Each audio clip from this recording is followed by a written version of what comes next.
na ako ng ating egg roll. So, ayan ang ating gagawin yung egg roll. Yan. Nabutin na tayo dito ng hanggang hating gabi sa pagbabalot.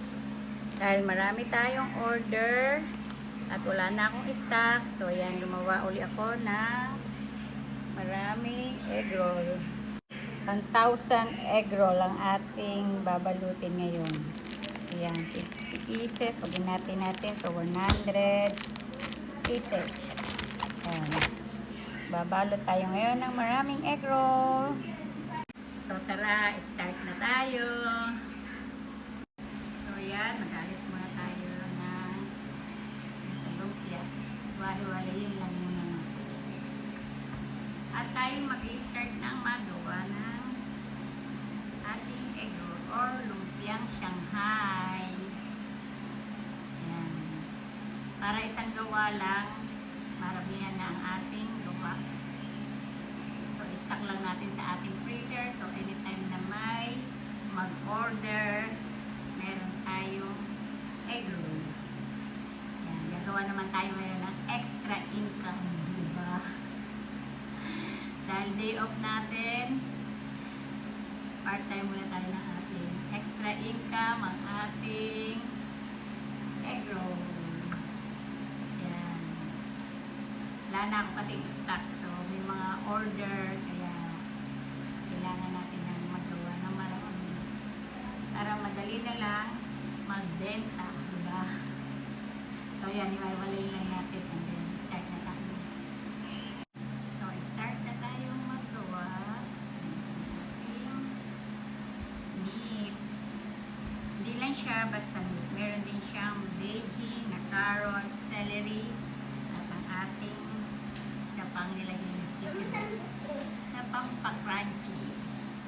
Kaya masarap ang ating egg roll. Ayan.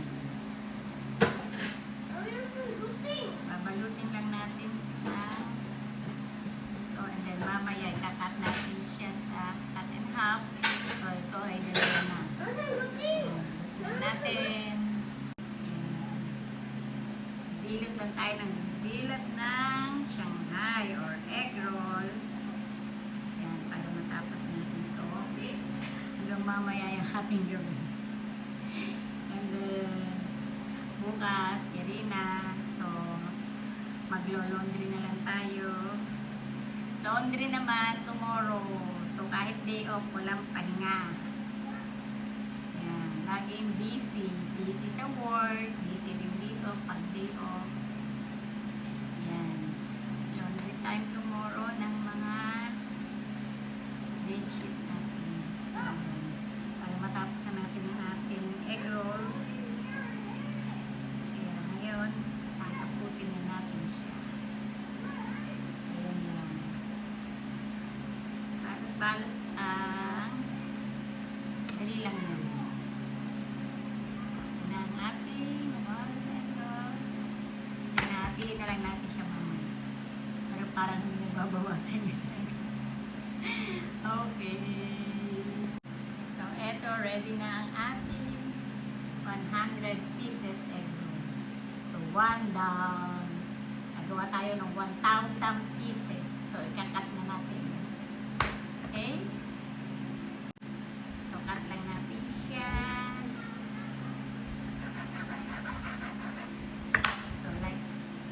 Ganyan lang ating egg roll para maluto yung loob niya pag pinipirito natin. So, ayan, cut lang natin lahat, then lalagay natin sa ating ziplock. So, ayan ang ating egg roll, cut lang. Ayan.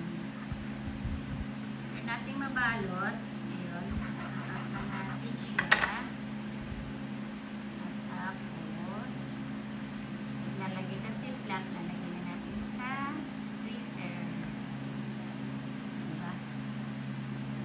pagbabalot kailangan mabilis. So, habang nagbabalot kayo, manood lang kayo ng vlog or Netflix. So, malilibang din hanggang sa matapos natin.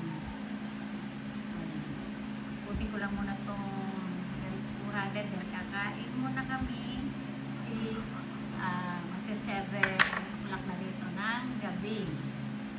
kakain muna ng dinner. So, yan o, parang hindi pa nababawasan. Konti pa lang ang nababawas. Kaya sabi ko sa inyo, abutin tayo dito ng ating gabi. So, okay lang. Basta matapos natin ngayon. Para bukas, okay na. Diba? So, ito, nalagay natin sa ating ziplock. So, yan. Ang isang ziplock ay 25 pieces. So, yan kasi may bago lang. Minsan bibili ng 25 pieces, so 50, 100. Yan.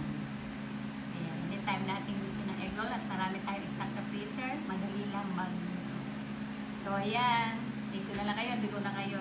Tatapos ang ating video, habutin tayo ng 30 minutes. So, ayan na ang ating egg roll. So, kung gusto nyo ng extra income, gawa kayo ng egg roll o kung ano man ang inyong mapagkakitaan. So, okay guys. Thank you for watching. Bye!